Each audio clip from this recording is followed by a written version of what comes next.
आपके बैच में ना हुआ हो। तो इसको हम लोग डिस्कस करते हैं और इससे आगे बढ़ने की कोशिश करते हैं। यही आप लोग में भेज देंगे तो हो जाएगा काम, है ना। Yes sir. और अगर नया कुछ बताना होगा तो वो इसमें ऐड कर लेंगे हम लोग,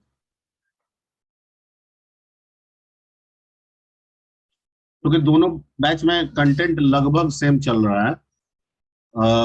कैपेसिटी के हिसाब से थोड़ा बहुत कंटेंट का इधर उधर हो सकता है। तो ये उन लोग में बताए थे। एक्चुअली बोले थे कि स्ट्रिंग करना है, लेकिन मैंने सोचा कि स्ट्रिंग जब पहले एरे हम लोग सीख ले तो ज्यादा बेहतर है, देन आफ्टर हम लोग स्ट्रिंग पर फिर काम करेंगे। ठीक है। तो जैसे पहले इम्पोर्टेंस समझते हैं कि एरे का इम्पोर्टेंस क्या है। ओके। ये ऊपर वाला जो ग्रीन में लिखा है ये बच्चों का क्वेरी था। कोई बच्चा था वो कह रहा था कि नेगेटिव वैल्यू देते हैं तो ना ही आता है, तो हमने उसको करके दिखाया था। मैंने बोला कि ऐसा नहीं होता है, वैल्यू नेगेटिव पॉजिटिव दोनों दीजिएगा और दोनों एक्सेप्ट करेगा। ठीक है। तो ये उसका पार्ट नहीं है एक्चुअली, एरे आपका यहाँ से शुरू हो रहा है। ठीक है। और यहीं से हम लोग डिस्कस करेंगे। मान लीजिए कि आपको, अगर हम आपसे पूछें कि हमको एक वैल्यू स्टोर करना है, प्रोग्राम के थ्रू एक वैल्यू स्टोर करना है, तो आप क्या जवाब दीजिएगा।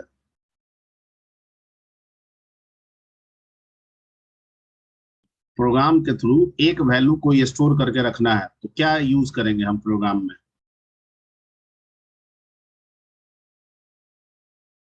प्रोग्राम के थ्रू एक वैल्यू स्टोर करके रखना है तो क्या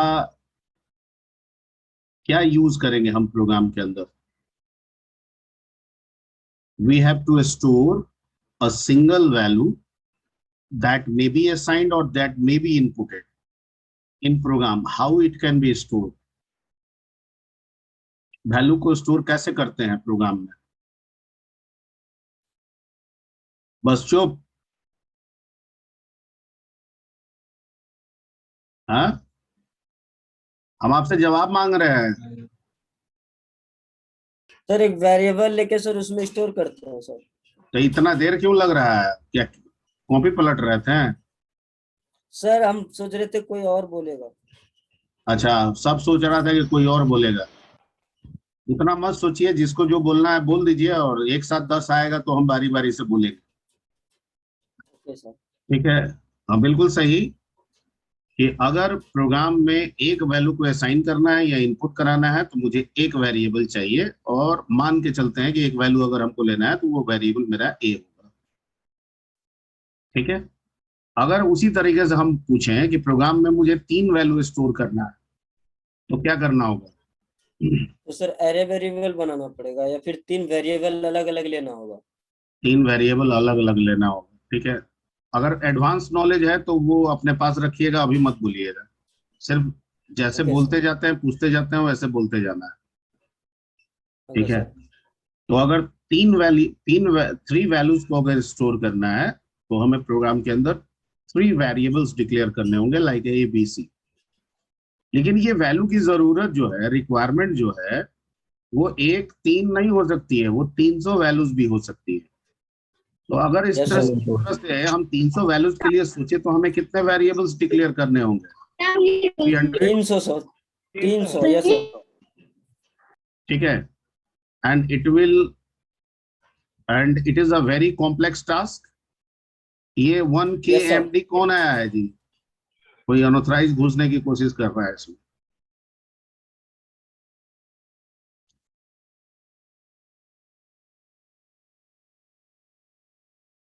1 KMD करके वेटिंग में है।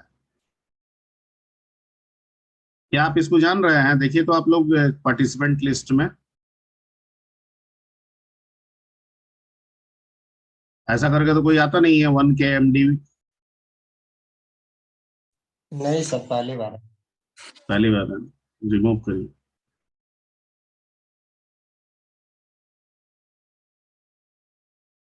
ठीक है। तो 300 वैल्यूज को स्टोर करने के लिए हमें 300 वेरिएबल्स ले होंगे। ये तो बड़ा कॉम्प्लेक्स टास्क हो गया, उतने वेरिएबल को लेना, डिक्लेयर करना, उनके अलग अलग नाम को रखना, याद रखना कौन वैल्यू किस वेरिएबल में, बड़ा कॉम्प्लेक्स हो जाएगा। लेकिन ऐसी जरूरत हो सकती है सर, 30-300 वैल्यू हमें स्टोर करना पड़ सकता है। ठीक है, जैसे अगर हम कहें कि भाई आपके आईडी को स्टोर करना है, अगर आपके पूरे कॉलेज को आईडी के स्टोर करना है तो ऐसे ही 800-1000 हो जाएगा ना। यस तो सर। इतनी जरूरत तो पड़ सकती है। ठीक है, तो इसका मतलब है कि बहुत ज्यादा वैल्यू को अगर स्टोर करने की बात आएगी तो वेरिएबल का भी कंसेप्ट जो है वो धीरे धीरे क्या हो जाएगा, कम्प्लेक्स हो जाएगा। यानी दो यस चार सर। वैल्यू 5 वैल्यू पे तो बात समझ में आ रहा है, ठीक है, लेकिन बहुत सारे वैल्यूज पे अगर हम वेरिएबल को लेके आगे सोचेंगे तो ये हमारे लिए एक कॉम्प्लेक्स टास्क हो जाएगा। ठीक है, अब ये सोचा गया है कि how this complexity will be reduce. ठीक है, प्रोग्रामिंग कैसे किया जाए, तो एक कंसेप्ट प्रोग्रामिंग में दिया गया and that concept is called array.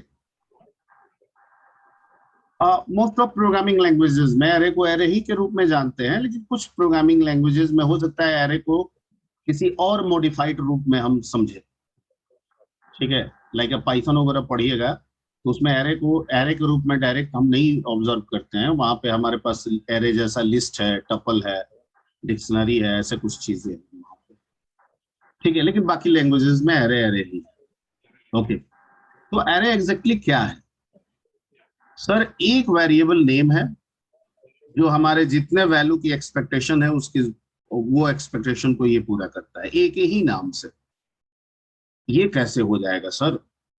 मान लीजिए कि हमारे पास 300 बच्चे हैं और 300 स्टूडेंट है, और 300 को हम स्टूडेंट ही कहें तो हम तो जब स्टूडेंट कॉल करेंगे तो 300 बच्चा उठ के आ जाएगा। तो फिर इंडिविजुअली हम किसी स्टूडेंट पे कैसे ऑपरेशन परफॉर्म करेंगे? ठीक है, ओके, तो कहता है कि कोई दिक्कत नहीं है, 300 बच्चे हैं, 300 स्टूडेंट्स है, नो प्रॉब्लम, सब नाम तो स्टूडेंट ही रहेगा, लेकिन सब जिस जिस चेयर पे बैठेगा ना उसका नंबर अलग अलग होगा, और वो नंबर हम 0 से स्टार्ट करेंगे। कहाँ से करेंगे? मैं जो बोल रहा हूँ समझ में आ जीरो रही से है? सर। जीरो। ये यस बात समझ में? Yes sir. Sir, yes sir. ठीक है, यस सर। तो 0 से स्टार्ट करेंगे, ऐसे 300 चेयर हम लगाएंगे तो 0 से शुरू करेंगे और लास्ट वाला चेयर 299 होगा, होगा ना?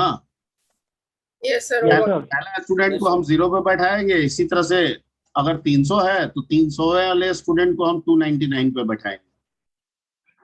ठीक है, अब हमको सबके नाम में तो कोई दिक्कत नहीं है, सबका नाम तो स्टूडेंट है, लेकिन हमको मान लीजिए 0 वाले को रेफर करना है तो हम कहेंगे स्टूडेंट 0, 0 वाला बच्चा आएगा। स्टूडेंट 10 तो 10 वाला आएगा।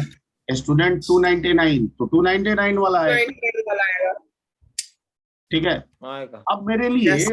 वो जो वेरिएबल के केस में जो हम मल्टीपल नेम लेके सोचना पड़ रहा था उससे तो मुक्त हो गए ना, अब तो एक ही वेरिएबल से हम सारे वैल्यू को रिकॉग्नाइज कर सकते हैं। क्लियर? ओके, अब क्यू बेसिक में एक वेरिएबल में हम किसी भी तरह के वैल्यू को रख सकते हैं, क्योंकि क्यू बेसिक में दो तरीका है वैल्यू को रखने का, एक इम्प्लिसिट और एक एक्सप्लिसिट। ठीक है, एक्सप्लिसिट। ओके, तो एरे को भी अगर उसी हिसाब से सोचे कि array is the collection of similar और डिसिमिलर डेटा टाइप वैल्यूज। हो सकता है कि सारे 300 के 300 वैल्यू एक ही तरह के हो सकता है 300 के 300 वैल्यू अलग अलग तरह के हो, ये भी तो हो सकता है। Yes sir. सर। ठीक है, मान लीजिए कि 300 स्टूडेंट 300 का चेयर लगा हुआ है, उसमें 200 स्टूडेंट बैठे हैं, ठीक है, और 100 मान लीजिए टीचर बैठे हुए हैं।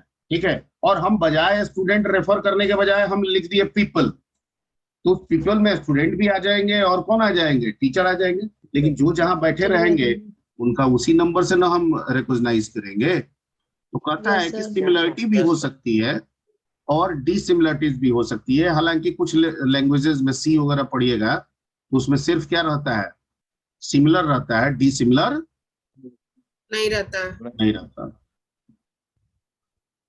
ठीक है, क्लियर?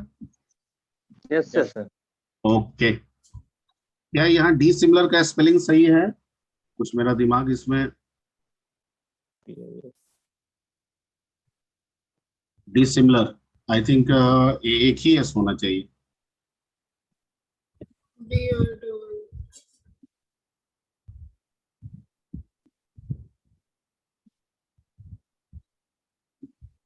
BIS नहीं ठीक है, Yes, sir.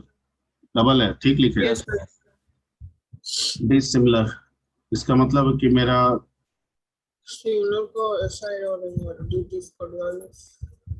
ठीक है। तो सिमिलर और क्या हो गया, dissimilar data type values. Array is referred by a single variable name, नाम तो एक ही होगा। और इट्स ऑल वैल्यूज, सारे वैल्यूज के नाम क्या होंगे? अलग-अलग. Sing. Single variable name for its all values, all value. but it can be differentiated by a number called, उसको हम लोग क्या कहते हैं? Index Index number, number. which is normally start from Zero. zero. Zero. तो कहाँ से normally शुरू होता है? जीरो से शुरू। Zero, sir. ठीक है, हाँ, तक जाए. चलिए सर, वो तो हम समझ गए। सर कैसे करेंगे? ठीक है, तो डिक्लेरेशन में आप डिम लिखिएगा, एरे का नाम दीजिएगा और ब्रैकेट में सबस्क्रिप्ट, इसको साइज ऑफ एरे भी बोला जाता है। और दूसरा नाम क्या है इसका? सबस्क्रिप्ट। ठीक है सर, इसका क्या मतलब हुआ कि जैसे डिम n3 लिख दिए या डिम n%3 लिख दिए, दोनों सेम है लेकिन दोनों में अंतर है। ये इम्प्लिसिट हो गया और ये क्या हो गया? Explicit. एक्सप्लिसिट हो गया। ठीक है, इसमें हम कोई भी वैल्यू रख सकते हैं, लेकिन इसमें हम कोई भी नहीं रख सकते हैं। सिर्फ किस तरह का रख सकते हैं? Divided. नंबर। ठीक, अच्छा. ओके। चलिए इम्प्लिसिट एक्सप्लिसिट पे हम लोग बाद में देख लेंगे। अगर हम डिम n3 करते हैं तो इसका मतलब हम क्या समझे? कितना घर बनेगा, कितना कुर्सी लगेगा? नहीं नहीं, चार यहाँ पे 4 लगेगा, लेकिन कुछ लैंग्वेजेस में 3 लगेगा। यहाँ पे कितना लग जाएगा? चार 4, लेकिन दूसरे लैंग्वेजेस में सी वगैरह पढ़िएगा तो वहां 3 ही लगेगा। ठीक है, यहाँ पे कहता है कि ये जो आप दे रहे हैं ना, जिसे आप सबस्क्रिप्ट समझ रहे हैं, एक्चुअली ये सबस्क्रिप्ट तो हम समझ रहे हैं, लेकिन ये एक्चुअली में अपर बाउंड है। क्या है? अपर बाउंड है। तो लोअर बाउंड तो हम दे नहीं रहे हैं, तो लोअर बाउंड तो फिक्स है कि सर कहाँ से शुरू होगा? जीरो से। और अपर बाउंड आप दे रहे हैं 3, तो मतलब 0 से लेके हम 3 तक बनाएंगे, मतलब टोटल ब्लॉक कितना बनाएंगे? 4 क्लियर क्लियर? Okay okay. अब इसमें कह रहा है कि सबका नाम तो ये नहीं होगा, लेकिन सबके नंबर क्या होंगे? अलग अलग, 0 1 2 3, इसको हम लोग इंडेक्स नंबर कहते हैं। सर लेकिन हमको काम तो इस सीट पे ना करना है, आदमी को बैठाना तो इस सीट पे है, वैल्यू को तो इस सीट पे रखना है, इस जगह पे रखना है। इस जगह को कैसे करेंगे? तो कहता है एरे का नाम ले लेंगे और वो इंडेक्स नंबर कंबाइन करेंगे। ठीक है, तो ये बन जाएगा n0, मतलब इस सीट का नाम क्या हो गया? n0। इस सीट का नाम क्या हो गया? और इस सीट का नाम क्या हो गया? और इस सीट का नाम क्या हो गया? n3। ठीक है, क्लियर? Yes, sir. यानी Yes, sir. अगर हमको वर्क करना है तो n0 n1 n2 n3 ऐसे लिखना होगा, और इसको हम लोग क्या कहते हैं? Elements of array. ठीक है, तो कोई पूछेगा n क्या है, तो एरे नेम। 0 1 2 3 क्या है? Index number. n0 n1 n2 क्या है? Elements of array. हो जाएगा। क्लियर? Yes, sir. ओके। उसके बाद array allocates memory in continuous nature, यानी कहता है कि जो हम एरे इस्तेमाल कर रहे हैं ना, वो मेमोरी में कंटिन्यूअस होगा, नॉन कंटिन्यूअस नहीं होगा। मतलब क्या हुआ सर? अगर इसका एड्रेस 100 है तो अगले वाले का एड्रेस क्या होना चाहिए? तो और यही इसके कंटिन्यूअस नेचर को दर्शाता है। ठीक है, मतलब अगर कंटिन्यूटी में जगह खाली है तो काम करेगा, अगर कंटिन्यूअस में इतना जगह नहीं मिलेगा तो ये एरे काम नहीं करेगा। तो ये एक तरह से इसका ड्रॉबैक में भी आ जाता है। क्लियर? ओके। सर अगर इस प्लेस पे 100 के बाद 102 आ जाए तो ये काम नहीं करेगा। नहीं नहीं, वो मैं नहीं बोल रहा हूँ। मेरे कहने का मतलब है कि इतने लगातार अगर ब्लॉक्स मेमोरी में खाली होंगे तो ये एरे का कंसेप्ट फुलफिल होगा। अगर ये 4 ब्लॉक्स लगातार नहीं है मेमोरी में, डिसकंटिन्यूअस नेचर में है, अलग अलग जगहों पे अलग अलग एड्रेस पोजीशन पे है, तब ये Yes, एरे का कंसेप्ट काम नहीं करेगा। नहीं नहीं नहीं करेगा। करेगा। मैंने जो बताया वो समझ में आ रही बात? Yes sir. क्लियर? क्लियर? ये इसका ड्रॉबैक भी है एरे का। ओके,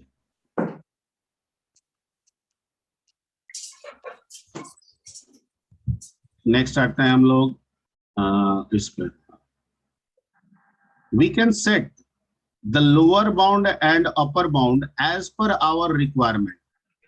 सर अभी आप समझाए हैं कि 3 देते हैं तो ये अपर बाउंड हो गया, 0 लोअर बाउंड हो गया, ठीक है। लेकिन कहता है कि नहीं, आप क्यू बेसिक में, ये क्यू बेसिक में व्यवस्था है, सब में नहीं है व्यवस्था। आप क्यू बेसिक में, ठीक है, ये चीज सेट कर सकते हैं कि नहीं मेरे अनुसार लोअर बाउंड हो और मेरे अनुसार क्या हो, अपर अपर बाउंड। बाउंड। जैसे अभी क्या दिक्कत है कि मान लीजिए मुझे किसी रूम का इंफॉर्मेशन रखना है, रूम के नंबर को एरे में स्टोर करना है, ठीक है, और 5 रूम है तो आप तो 5 का मान लीजिए एरे ले लीजिएगा, लेकिन वो तो 0 to क्या बनेगा, 4 बनेगा। और मेरा रूम नंबर कहता है कि नहीं ये स्टार्ट हो रहा है 101 से, तो आप 0 वाले में क्या रखिएगा, 101, 1 वाले में क्या रखिएगा, 102, ठीक है। 102। तो एक दोनों में कोई कोरिलेशन नहीं है, हमको याद रखना होगा हमेशा। रूम नंबर 101 स्टार्ट हो रहा है तो ये तो 0 में होगा। क्यों बेसिक कहते हैं क्या जरूरत है, जो रूम नंबर है ना वही इंडेक्स नंबर बना दीजिए, हम आपको फैसिलिटी दे रहे हैं। कैसे बनेगा? तो एरे को डिक्लेयर करते समय लोअर बाउंड और डैश अपर बाउंड दोनों लिख दीजिए। जैसे अगर मैंने लिख दिया dim n1-3, तो इसका मतलब क्या होगा कि 1 से शुरू होगा और कहां पे खत्म होगा, 3। इसमें कोई 0 वाला कंसेप्ट नहीं होगा। नहीं है। अगर हम dim n11 to 13 लिखते हैं तो 11 से शुरू होगा और कहां पे खत्म होगा, 13 पे खत्म होगा। इस केस में हमें हमेशा कहां से शुरू करना होगा, 11 से, और एंड कहां करना होगा, 13। ठीक है, ओके। ये फीचर सब के लिए नहीं है, ये क्यू बेसिक दे रहा है। ये फीचर आपको कहां मिल रहा है, क्यू बेसिक। ओके, अब आते हैं types of array. Sir array कितने तरह के होते हैं? तो एरे 3 तरह के बेसिकली होते हैं। किसी किसी बुक में 2 तरह भी मिल जाता है, सिंगल डायमेंशन, मल्टी डायमेंशन। हालांकि मल्टी से ही एक निकाल के स्पेसिफिक बना दिया गया है, क्या, डबल डायमेंशन। डबल, ठीक है, ओके। तो 3 तरह के आप लिखेंगे, single dimension, double dimension and multi dimension. Single dimension array का मतलब क्या है कि इस तरह के एरे में जो भी वैल्यूज आएंगे वो सब या तो रो मैनर में होंगे या तो कॉलम मैनर में होंगे। हम यही कह सकते हैं, हमको नहीं पता है कि रो मैनर में है कि कॉलम मैनर में है, बस हम कह सकते हैं या तो रो वाइज होंगे या तो क्या होंगे, कॉलम वाइज। होंगे। ठीक है। लेकिन अगर आप ऑपरेटिंग सिस्टम पढ़े हैं, मेमोरी ऑर्गेनाइजेशन पढ़े हैं, उसके अनुसार अगर सोचा जाए तो ये रो वाइज ही होता है, कॉलम वाइज नहीं होता है, ठीक है। लेकिन अकॉर्डिंग टू डेफिनेशन हम यही रखेंगे कि या तो ये रो वाइज में मैनर होगा वैल्यूज या तो कॉलम वाइज में। जैसे यहाँ पे n2 दे रहे हैं तो या तो इसका मेमोरी ऐसे होगा, ठीक है, या फिर ऐसे होगा। Clear? Yes sir. Single dimension में हम जैसे 10 स्टूडेंट का रोल स्टोर करना है, 10 स्टूडेंट का आईडी स्टोर करना है, ठीक है, 10 स्टूडेंट का नेम स्टोर करना है, तो हम यहाँ पे सिंगल डायमेंशन का इस्तेमाल करेंगे, ठीक है। लेकिन अगर कोई कहे कि नहीं 3x3 का मैट्रिक्स स्टोर करना है, तो क्या सिंगल डायमेंशन काम करेगा? No sir. हाँ सर। ठीक है, तो वहां उसके लिए हमको जाना पड़ेगा किसमें, डबल डायमेंशन। डबल डायमेंशन में क्या कहता है कि in double dimension array values are arranged in rows and column manner, column. ठीक है, and it is known as matrix array. इसको हम लोग क्या कहते हैं? मैट्रिक्स। एरे कहते हैं। ठीक है, इट इज नोन एज, इसको मैट्रिक्स एरे भी कहा जाता है। मैट्रिक्स एरे क्यों कह रहे हैं? क्योंकि इसमें रो और कॉलम दोनों कंसेप्ट होता है, ठीक है। ओके, तो वैल्यू कैसे अरेंज होगा इसमें? तो रो में भी होगा और कॉलम में होगा। सर कैसे करेंगे? भी तो होगा। जैसे डीम एरे नेम लिखे, यहाँ पे रो दे दिए, यहाँ पे कॉलम दे दिए, यहाँ पे रो दे दिए, यहाँ पे कॉलम दे दिए, कोमा बीच में रहेगा, जैसे डीम एन 2,2, ठीक है। तो 2,2 का मतलब कितना बाई कितना का मैट्रिक्स बनेगा? क्योंकि 2 का मतलब रो का अपर बाउंड, आइए 2 का मतलब कॉलम का अपर बाउंड, तो लोअर बाउंड तो फिक्स है क्या? 0। 0। तो मैट्रिक्स कितना का बन गया? 3 into 3 का। ओके, रो स्टार्ट Yes, हुआ sir. 0 1 2, कॉलम स्टार्ट हुआ 0 1 2। क्लियर? Yes sir. अब अगर यहाँ पे हम लिखते हैं n11 इज इक्वल टू 80, तो कहाँ जाएगा? रो नंबर 1 है, कॉलम नंबर 1 है, इसके सामने का ब्लॉक कौन है? तो 80 यहाँ स्टोर होगा। क्लियर? यस। क्लियर? ओके, अगर हम लिखते हैं n20, तो 2 ये है, 0 ये है, इसके सामने का ब्लॉक ये है, तो इसमें 122 चला जाएगा। मान लेते हैं कि सर हम इंडेक्स नंबर अपने अनुसार लोअर अपर सेट करना चाहते हैं, तो कीजिए। रो का अपना लोअर इंडेक्स आपने क्या रखा? 1, और क्या रखा अपर? 3। कॉलम का 3। लोअर इंडेक्स क्या रखा? 1, और अपर क्या रखा? 1, 3। तो ये बन जाएगा 1 2 3, ये भी बन जाएगा 1 2 3, 3। ये भी 3 into 3 का मैट्रिक्स हुआ, लेकिन इसका लोअर फिक्स हो गया कितना? 1। अब इसमें हम 0 की 1 बात नहीं करेंगे, नहीं। ठीक है। अब अगर हमको इसमें बात करना होगा तो किसकी करना होगा? अपर की बात करना होगा। जैसे अगर हम बात कर ले इसमें, तो अगर हम लिखते हैं n1,2 इज इक्वल टू 85, तो कहाँ जाएगा? 1 ये है, रो और 2 2 कॉलम। ये है, तो 85 कहाँ आया? जैसे यहाँ है। 2 ठीक है। वाले कॉलम में। अगर हम लिखें n2,3 64, कहाँ जाएगा? 2 ये है, 3 ये है, इसके 3 सामने वहाँ। वाला ब्लॉक कौन हो गया? ये। 4। Yes sir. Clear? Yes Yes, sir. Yes, sir. Okay, तो ये आपको एरे के बारे में बताया गया था। इसके बाद था मल्टी डायमेंशन। क्या था?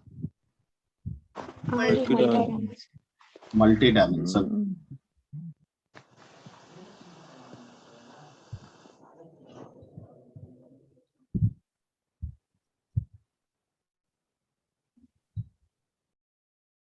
एक्चुअली आप लोगों का पता ही नहीं चल रहा है कौन किसका था। आप लोगों का क्यू बेसिक,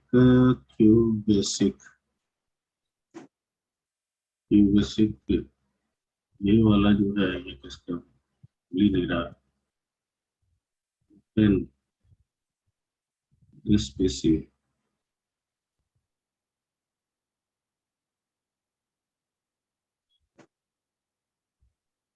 तो लग रहा है दोनों का एक ही।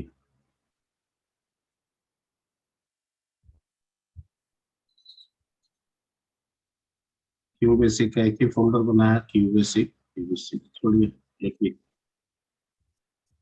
ओके, अब आते हैं इसी में मल्टी डायमेंशन।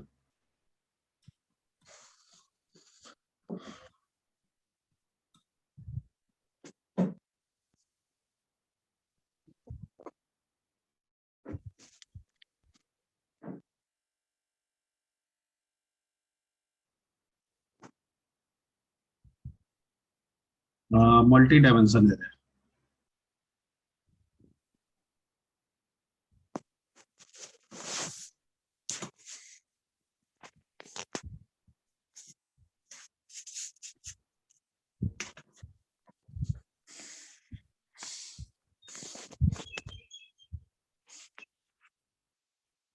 इसमें क्या हो जाएगा? In multi dimension array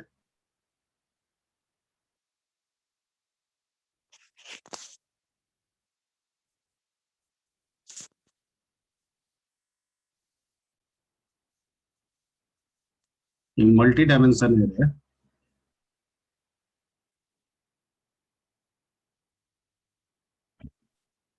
the double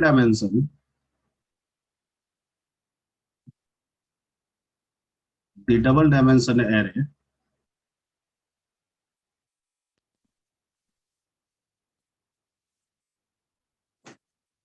is in repeated form. Repeated form in manner of रो और कॉलम, किसी में भी दिखा सकते हैं। यानी यहां पर रिपीटेशन, डबल डायमेंशन को ही क्या करना, रिपीटेशन समझना है। उस रिपीटेशन को हम रो में भी दिखा सकते हैं या फिर कॉलम में भी दिखा सकते हैं। ठीक है, दैट इज अगर हम लिखते हैं डिम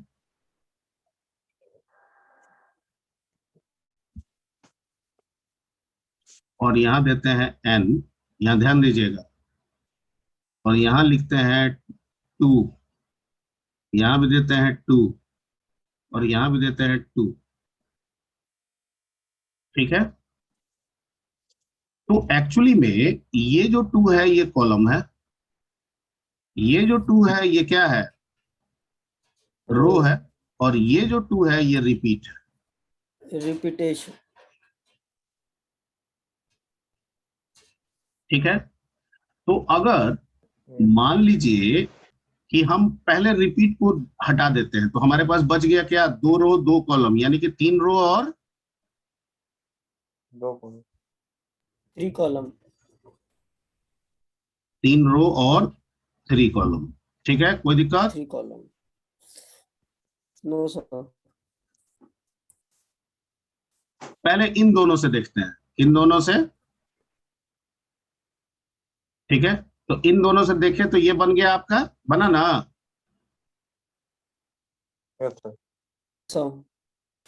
अब इस बनाने के बाद अब इसको खोलते हैं तो यहाँ रिपीट में कितना लिखा है, 2। तो 2 का मतलब कितने Yes, टाइम्स sir. रिपीट हो गया, इसका ये अपर बाउंड है, तो लोअर बाउंड इसका क्या होगा, 0। 0 से लेके कहा 2, तो 3 बार ना हो जाएगा।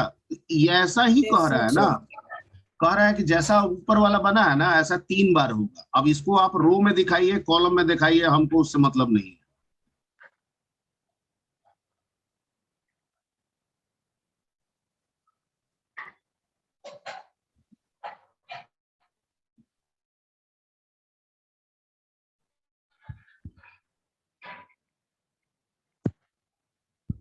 ठीक है, और ये भी हो जाएगा 0 1 2 0 1 2, ये भी हो जाएगा 0 1 2 0 1 2।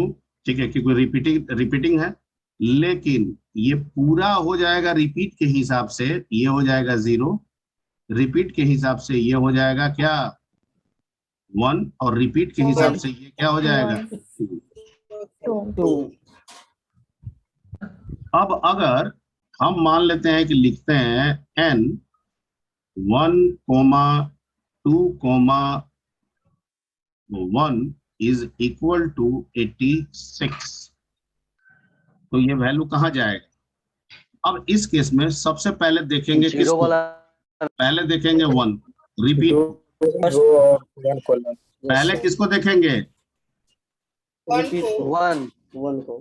तो 1 मिला यहाँ पे, उसके बाद किसको देखेंगे, 2 को। तो 2 कहाँ मिला, यहाँ पे, उसके बाद किसको देखेंगे, कॉलम को। 1 को, तो 1 कहाँ मिला, यहाँ पे मिला। इसके सामने वाला ब्लॉक Yes, कौन sir. है, ये, इसमें क्या चला गया, क्लियर। Yes, sir. ठीक है, उसी तरीके से अगर देते हैं n 2, 0, 2 इज इक्वल टू 45, कहाँ जाएगा, तो सर पहले 2 2, में जाएगा, लास्ट वाला में 0 2 फिर 0 zero. आंसर 2 और फिर 2। 2 लास्ट वाला कॉलम। ठीक है, तो यही है आपका मल्टी डायमेंशन। ठीक है, अगर 4 डायमेंशन होगा तो ये भी रिपीट हो जाएगा। ठीक है, हालांकि उतनी जरूरत नहीं पड़ती है, ठीक है, उतनी जरूरत हमें नहीं पड़ती है, लेकिन अगर आप कहिएगा कि सर 4 डायमेंशन में अगर बात किया जाए तो ठीक है, तो 4 डायमेंशन में अगर बात करना है तो मान लीजिए कि आप लिखते हैं डिम एन, और यहाँ पे देते हैं 1 ही ले लेते हैं ना, 1,1,1,1, क्या, कितना डायमेंशन हो गया? तो 4। 4 डायमेंशन हो गया। तो पहले किसको देखेंगे? इस दोनों को देखेंगे। Yes sir. तो क्या बना? 2 रो 2 कॉलम, 2 रो 2 कॉलम। उसके बाद इसको खोले तो कितनी बार रिपीट करेंगे इसको? 2 बार। 2 बार रिपीट, 2 बार।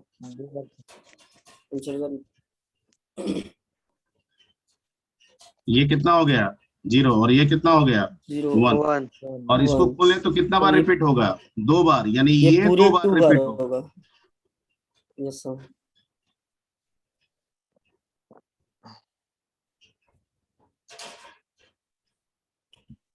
एक और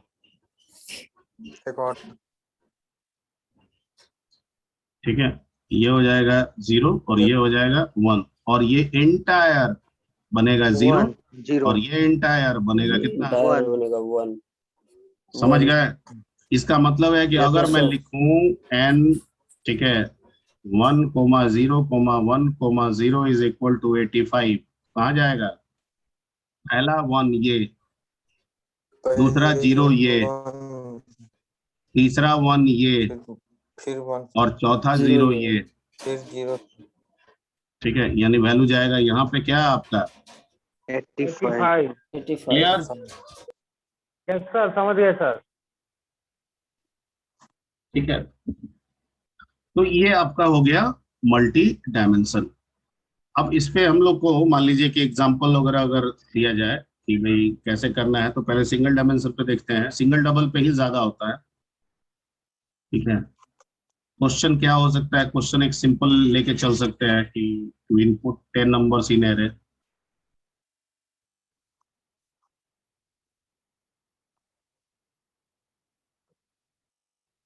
and print.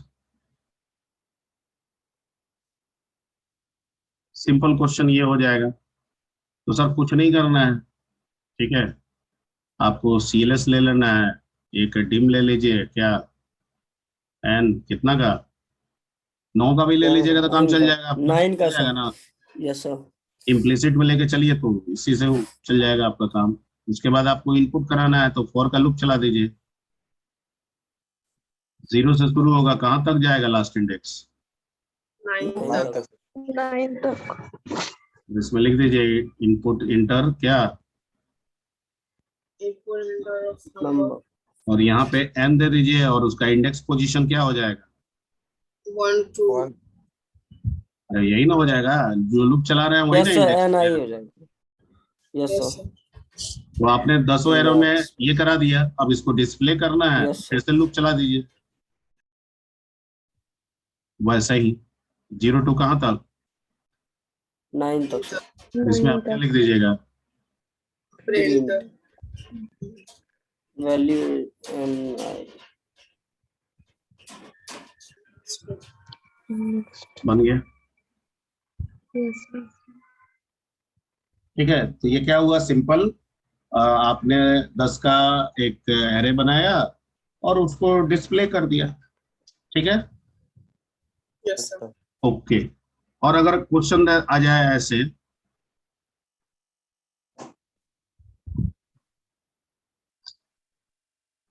To input 10 numbers in array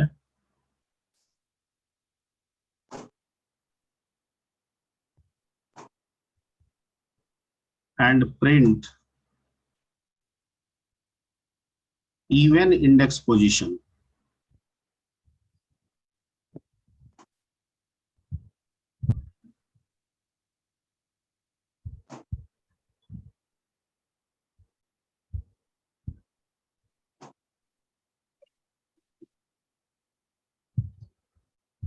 even index position values, यहाँ पे क्या लिखना है? वैल्यूज। तो कैसे बनेगा? सब चीज सेम है, सिर्फ इस लूप को बदल देना है। बदल दीजिएगा, ये लूप सिर्फ चेंज होगा। ये तो 10 तो हमको कराना ही है, इनपुट कितना कराना है? 10 0 to 9 10। सिर्फ ये चेंज होगा, और इसको क्या आप कर लीजिएगा ना, हम बता देंगे। तो यस सर। सिर्फ इस लूप को Yes, sir. रिप्लेस कीजिएगा, और यहां आप डालिएगा क्या? For I is equal to 0 to 9, और हमको इवन इंडेक्स पोजीशन चेक करना है। तो if I mod 2 equal to क्या? 0. देन उस I को प्रिंट करा देंगे। Yes, sir. Print I. हाँ, रिकनेक्ट हो जाइएगा। Okay sir.